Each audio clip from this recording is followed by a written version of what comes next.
tu bendición.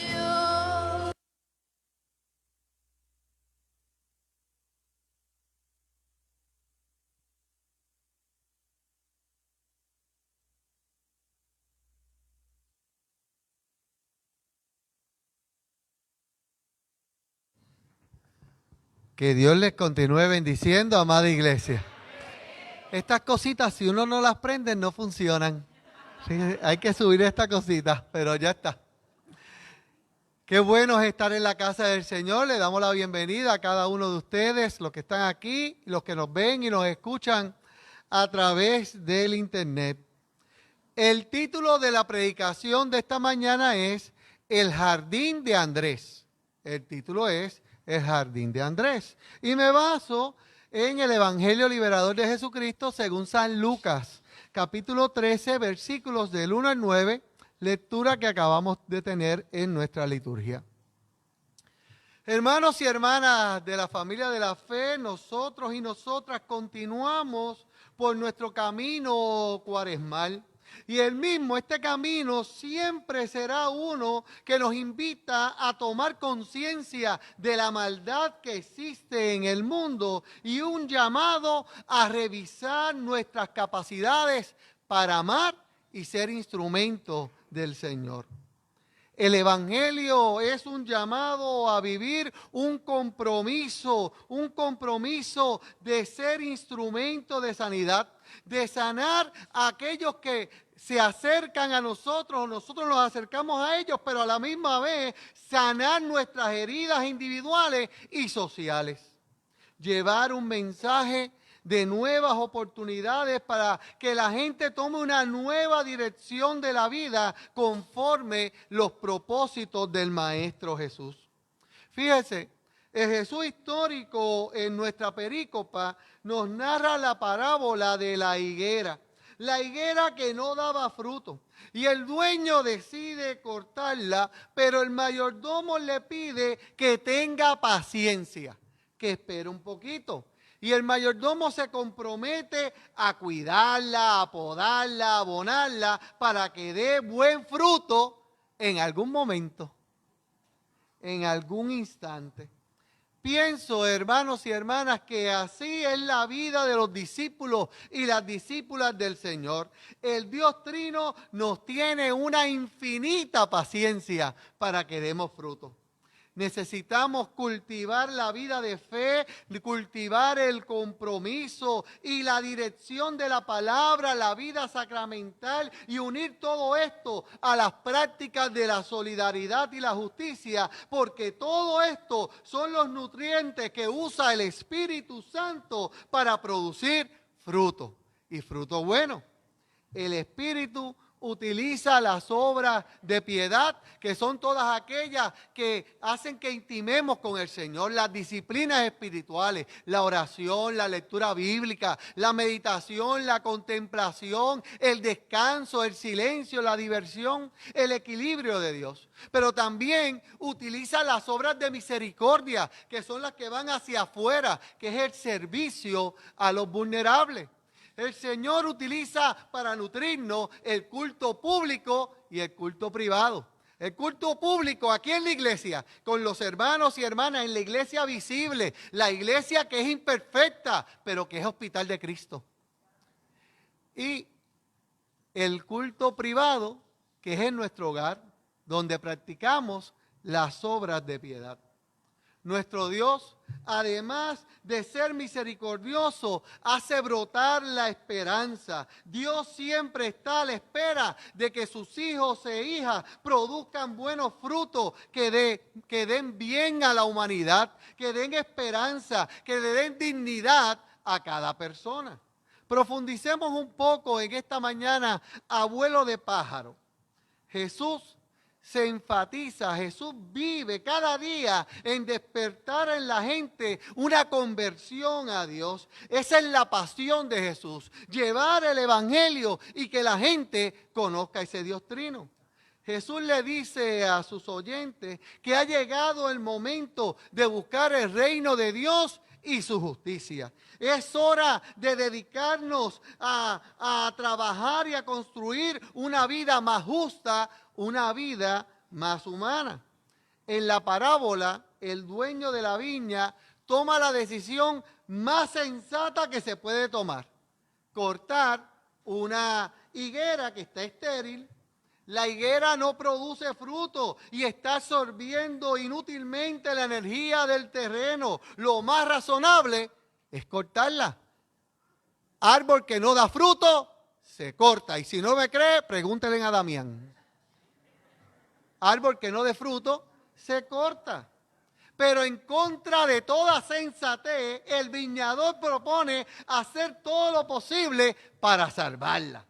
Y para hacer el cuento largo o corto, la higuera, sostenida por el amor, la confianza y la solicitud de su cuidador, queda invitada a dar fruto. La pregunta teológica profunda y medular es: ¿sabrá responder la higuera? ¿Tiene la higuera la fuerza y la capacidad de producir? Porque esto es matemática simple. Negocios son negocios. ¿Para qué sirve una higuera si no da higo? ¿Para qué tener algo ocupando espacio? Pero la pregunta se puede complicar aún un poco más. ¿Para qué una religión estéril y sin creatividad? ¿Para qué un cristianismo sin seguimiento práctico a Jesús? ¿Para qué entonces una fe muerta? ¿Para qué? ¿Para qué una iglesia sin dedicación al reino de Dios? ¿Para qué una supuesta fe que no cambia corazones? ¿Para qué preocuparnos tanto como iglesia de ocupar un lugar importante en la sociedad si no introducimos fuerza transformadora en las vidas? Pienso que el riesgo más grave que nos amenaza a todos, jóvenes y ancianos, es terminar viviendo una fe que sea estéril, que no produzca, que no tenga fruto.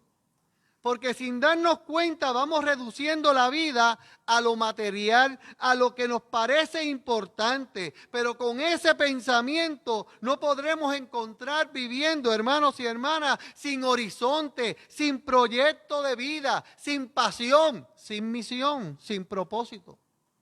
Poco a poco vamos sustituyendo los valores que pueden alientar nuestra vida por pequeños intereses, los cambiamos por pequeños intereses que nos ayudan a ir tirando las verdaderas prioridades por el camino y pensamos que lo importante es sentirnos bien y ya. Con sentirnos bien terminamos, pero así no es. Estamos viviendo la cultura de la intrascendencia. Confundimos lo valioso con lo útil, lo bueno con lo que se nos antoja, la felicidad con las posesiones, y estamos equivocados. No es fácil vivir de esta manera repetitiva, haciendo lo mismo y lo mismo una y otra vez. Alimentándonos siempre de lo mismo, sin creatividad ni compromiso, y con esa sensación extraña de estar estancados, incapaces de hacernos cargo de nuestras vidas de manera más responsable y más feliz. Vivir de manera estéril significa no entrar en el proceso creador de Dios. Permanecer como espectadores pasivos a la distancia, no entender lo que es el misterio de la vida, negar en nosotros y en nosotras lo que nos hace más semejante al Creador, que es el amor y la entrega generosa, el servicio. Fíjese, en la parábola, Jesús histórico compara la vida estéril con una higuera que no da fruto. Lo que la parábola nos pregunta es: ¿qué sentido tiene vivir ocupando un lugar en el conjunto de la creación si nuestra vida no contribuye a construir a un mundo mejor? No me conteste. Medite, piense, analice. Criar un hijo, construir una familia, cuidar a los padres ancianos, cultivar la amistad, acompañar a una persona necesitada, es sinónimo de vivir desde la verdad más plena y más dichosa. Los frutos son la empatía. Los frutos son la caridad, la solidaridad, la justicia. Esa justicia que lleva a la paz. Los frutos de la fe son lo que humanizan a la sociedad. Los frutos de la fe nos hacen más fraternos. Son frutos que no se depositan en el banco comercial. Son frutos que no tienen que ver con el capital, sino con ser más fraternos, más humanos, más bondadosos. ¿Me está entendiendo, iglesia? Frutos que se generan por el Espíritu Santo, no por la iglesia. Porque el Espíritu da fruto que alimenta. La religiosidad vacía da fruto pasmado. ¿Usted sabe lo que es un fruto pasmado? Un fruto pasmado es que no se puede comer porque no madura. No termina su proceso de madurez. El Espíritu crea transformación. El Espíritu crea fe. El Espíritu crea pasión. El Espíritu crea entusiasmo para la misión. Pero la religiosidad lo que crea son estereotipos. Lo que crea es fanatismo. Lo que crea es etiquetas. Día a día vamos interiorizando actitudes como la seguridad, el bienestar, el individualismo. Y no es que esto sea malo, eso es bueno, claro que sí. El error radica cuando estas actitudes disuelven la fe y la conversión a Dios. Es cuando desaparece la compasión y la defensa a los pobres. Es cuando desaparece el amor desinteresado y la disposición de servicio. Qué fácil es vivir una religión que no cambia los corazones, sino una religión que utilizamos para tranquilizarnos, para estar bien. Y esa religión nos impide escuchar el verdadero llamado del Señor, el llamado que el Dios Trino hace a cada uno de nuestros corazones. Iglesia, ¿cómo está nuestra fe? ¿Cómo está nuestra fe? Tenemos hambre y sed de justicia. Nos compadecemos de los que sufren o simplemente nos limitamos a predicar la compasión, pero no a vivirla.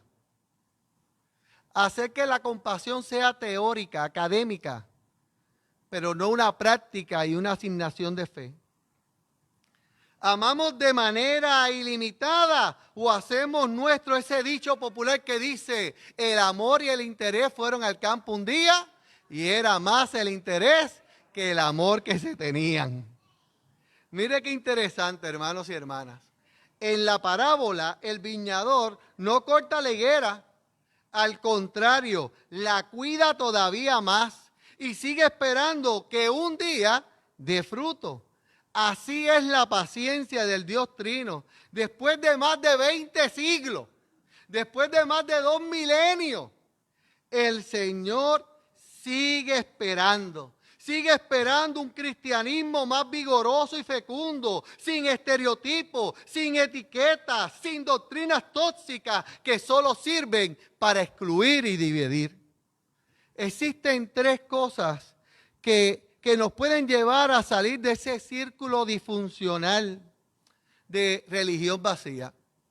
Número 1, ver la realidad sin prejuicios y sin intereses personales. Iglesia, las injusticias se alimentan a sí mismas mediante la mentira y la apariencia. Número 2, una empatía compasiva que nos lleve a defender a las víctimas y ser solidarios con ellas, ser solidarios con el que sufre. Una empatía que nos lleva a enfrentar con valor al victimario, no para destruirlo, sino para llevarlo a la transformación, a la conversión. Y número 3, un esfuerzo sostenido por crear un estilo de vida alternativo y lejos de las estructuras de poder. Iglesia, no se me confunda, vamos con calma. Dar fruto no es conservar lo que está desapareciendo. Dar fruto no es conservar una fe que se va desvaneciendo, una religión que va desapareciendo. La iglesia no se puede convertir en un monumento a lo que fue en el pasado. Alimentar la nostalgia del pasado solo nos lleva a una actitud de brazos caídos por la frustración, por creer que jamás llegaremos a ser como fuimos. El objetivo de la iglesia tampoco es sobrevivir, no. No estamos aquí simplemente para ocupar un espacio y convertir la religión en una moda más que hace lo que sea para no desaparecer. Porque esa actitud nos lleva a la resignación, a la inercia de no hacer nada por miedo al riesgo, por miedo al que dirán. Esas actitudes nos encierran en la cobardía. Es cerrar los ojos y cruzar los brazos. Familia de la fe, hay mucho que hacer, nada más y nada menos que escuchar y responder a lo que el Espíritu Santo nos convoca, a lo que el Espíritu nos llama. Nadie tiene una receta para el futuro. Solo sabemos que el futuro se está gestando en nuestro presente. No caigamos en la impaciencia o el nerviosismo estéril. Lo que se le pide a la iglesia de hoy es ser lo que dice ser, la iglesia de Jesucristo el Señor. Como dice el Evangelio de Juan, lo decisivo es permanecer en Cristo y dar fruto. Ahora mismo, amada familia de la fe, sin dejarnos llevar por la nostalgia del pasado y la incertidumbre del futuro, es momento de actuar haciendo el bien sin mirar a quién. No es el instinto de conservación lo que nos mantiene vivos, sino el espíritu de resucitado que nos guía a la misión. Lo decisivo es arriesgar nuestra vida en Cristo y dar fruto de la verdadera conversión. Y para esto hay que desarrollar el carácter de la fe que nos lleva a madurar en el amor, cuidando a nuestros semejantes. Pero hay que tener cuidado, iglesia, no confundamos los frutos con el entusiasmo, porque los frutos permanecen para siempre. El entusiasmo está hoy y mañana quizás no. El entusiasmo nos puede llevar a subir la montaña a lo loco, llevándonos todo por delante. Cuando uno tiene entusiasmo, lee la Biblia de tapa a tapa y trata de aprendérsela, de memorizarla, porque tiene entusiasmo. El entusiasmo nos lleva a ser moralistas, con nuestra mochila de normas y leyes eclesiásticas, pero eso no son frutos, no se confunda, esos son estereotipos, etiquetas. Y convertimos la fe en una lista de cotejos. Tengo que orar más, hacer más, leer la Biblia más. Y lo intentamos una y otra vez, pero ese camino nos lleva a la competencia eclesiástica, ¿sí? Si mi hermano ayuna un día, yo ayuno 10 para ganarle, para estar a otro nivel, para ser más elevado. Una competencia, que la hermana ora 10 minutos, yo voy a orar 3 horas, porque ella no me puede ganar. Y convertimos la religión en quién llega primero, en quién hace más, en quién tiene mejor reputación. ¿Sabe qué, hermanos y hermanas? Ese camino es uno escabroso porque está lleno de soberbia eclesiástica. La presión, el agotamiento, la efervescencia de las hormonas nos llevarán a la culpabilidad, a decir que nada es suficiente, que siempre falta algo. Y se empieza a extinguir la fe, no por no haberla buscado. El Señor sabe que lo hemos intentado, que lo hemos tratado de hacer. Defendimos todo lo que pensamos que era bueno, pero falta algo y sentimos como que la vida de fe se está desvaneciendo poco a poco, gota a gota, día a día. Como que se nos va la pasión. Familia de la fe, y esto es peligroso, porque hacemos la fe algo que depende de nosotros, de lo que hagamos, y no de lo que hace el Espíritu. ¿Me puede explicar con un cuentito cortito? Es cortito, cortito, cortito. Mire, yo podría decir que más que cuento es testimonio. Mire, había una vez un lechero llamado Andrés que amaba a su jardín, y el jardín de don Andrés estaba lleno de árboles frutales, y entre todos los árboles había un árbol de aguacate que no daba fruto. Andrés, preocupado, probó de todo lo que estaba a su alcance para que el árbol diera fruto. Primero intentó abonarlo con esmero, pensando que quizá lo que faltaba eran nutrientes. Luego, con una iluminación de campesino, le clavó un clavo mohoso al tronco. ¿Sí? Porque dicen los del campo que eso hace que para, que eso lo estimulaba. Más tarde lo podó siguiendo las fases de la luna, asegurándose que podarlo en creciente, porque los frutos de arriba son de creciente y los frutos de abajo son de menguante, esperando que así el árbol de aguacate respondiera. Incluso le hablaba al árbol. Le hablaba con palabras tiernas y amorosas, como animándolo para que pariera. Le decía, querido árbol de aguacate, por favor echa aguacatitos. Pero nada cambiaba. Con el tiempo la paciencia de Andrés se agotó y entonces empezó a darle advertencia al árbol con voz de autoridad, de poder. Le decía al árbol de aguacate, si no das aguacate este año, te voy a cortar de raíz. No puedes ocupar este espacio sin propósito. Te voy a cortar y voy a sembrar un palo de mango. Así le decía al palo. Pero a pesar de todos sus esfuerzos y advertencias, el árbol permanecía estéril. Finalmente, su suegro llamado Colo le dijo, ¿has orado y dejado al Espíritu Santo obrar? Familia de la fe, muchas veces queremos hacer todo con nuestra fuerza, todo con nuestro esmero, pero el verdadero fruto viene del Espíritu Santo. El Espíritu Santo es un amigo que nos da vida y está aquí para guiarnos paso a paso. Esto nos lleva a dar fruto a través de su misericordia y bondad. Y esos frutos no tienen que ver con misticismo o con evangelios mágicos. Cuando encapsulamos los frutos en el misticismo y evangelio mágico, eso lo que hace es que nos frustramos porque nosotros mismos lo descalificamos. Decimos, no tenemos la capacidad para hacer eso.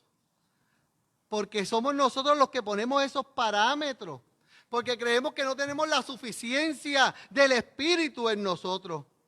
Y puede ser que con esa actitud los rindamos sin haber empezado. Lo que provoca, iglesia, lo que provoca el fruto es saber que Dios está por encima de nuestra rebeldía, que Dios está por encima de nuestras debilidades, que Dios está por encima de nuestro intelecto, que es Dios el que tiene el control de este ministerio, que es Dios el que lleva nuestra vida. Pero para eso hay que confiar en su misericordia. En su misericordia, no en nuestras capacidades. Y dar un paso de fe. Un paso de fe que nos lleva al perdón, que nos lleva a la restauración, que nos lleva a hacer historias de salvación en nuestra vida. Y esperamos, amada familia de la fe, que el Señor obre. Porque en esto de la fe existen las altas y las bajas. Existen los días que estamos entusiasmados y los días que arrastramos los pies. Existen la convicción y la duda. En ocasiones las oraciones son apasionadas y con ánimo. Pero en otras ocasiones las oraciones se vuelven como quejidos, como lamentos. Y se nos va la energía en esos momentos. Y lo importante es que en esos momentos, iglesia, seamos sinceros con Dios. Háblale a Dios. Señor, estoy cansado. Señor, estoy frustrado. Señor, tengo coraje. Señor, le tengo manía a fulano. Sinceridad. Porque el que puede transformarnos es con el que estamos hablando. El Espíritu Santo puede cambiar el rencor en amor restaurador. El Espíritu Santo puede cambiar el cansancio en fuerza vital para seguir hacia adelante. Porque es el Espíritu el que hace camino. Es el Espíritu el que derrumba murallas. Es el Espíritu el que nos hace saltar montañas. El Espíritu. Nosotros vamos a tener nuestras altas y nuestras bajas.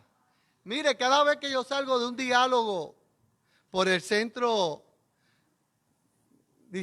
multidisciplinario para la vida independiente, para la juventud, dentro del espectro de autismo, la frustración es evidente. Y arrastro los pies. Y el grupo que me acompaña también. Cuando uno entra a tener un diálogo apasionado por una necesidad y te lo transforma a vota por mí, se le cae el ánimo a cualquiera y uno piensa, esto no va a ser posible. Pero cuando uno sale, dice, es que esto no soy yo, es el Espíritu Santo de Dios. Es el Espíritu el que ha sembrado esa semilla. Es el Espíritu el que provoca el crecimiento. Y es el Espíritu el que dará fruto. Fruto de transformación. Hermanos y hermanas, seamos sinceros con el Señor. Y poco a poco sentiremos cómo el Espíritu nos va sanando. Cómo nos va guiando. No pensemos en el Espíritu Santo como algo mágico. Mejor vamos a pensar en ese Espíritu Santo como un amigo que nos acompaña. Pensemos en el Espíritu Santo como nuestro defensor, el que va delante. Pensemos en el Espíritu Santo como el aliado santo que va caminando a nuestro lado, nuestra guía que nos consuela y nos dirige, el que vive en nuestros corazones y nos hace producir fruto. Él es quien ejecuta la voluntad de nuestro corazón y nos fortalece en todos los escenarios de la vida, en los alegres y en los tristes. Iglesia, definitivamente los frutos vienen del Espíritu. Y si no me cree, pregúntele a los discípulos de Jesús histórico para que se dé cuenta. Mire la historia de esos discípulos, mire. Los discípulos y las discípulas vivieron todo el ministerio de Jesús histórico, completito. Completo. Se sentaron con él frente al fuego. Habían caminado con él tanto que sus sandalias estaban gastadas. Eran testigos de cómo Jesús sanaba a los enfermos, cómo liberaba a los cautivos. Eran amigos de Jesús. Sabían cuál era su comida favorita. Sabían que a Jesús le gustaba la broma, qué comía, qué bebía, que comía con los pecadores. Sabían todo eso, pero aún no estaban listos.